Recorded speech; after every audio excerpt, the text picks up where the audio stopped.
But once you have your GOM, you can take it to a cooler loan, and you'd be able to borrow here 0.5% against your thing. For me, when I first like showed up and I just bought I didn't really know what was going on last February. I mean, in February 24, I showed up, I bought it, and I was like, okay, now time to go get staked and earn my APY. And there was no Lambo.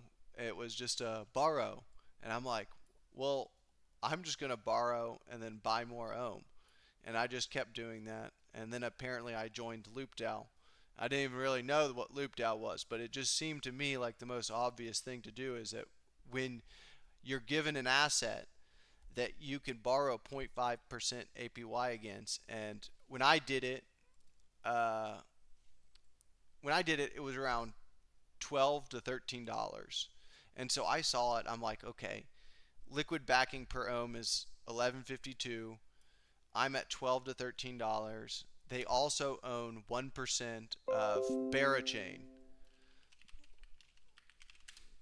So if we go to Barachain, Barachain is an EVM compatible layer one on its own that has like a novel liquidity staking mechanism that's pretty dope. Up only, it's a vibe.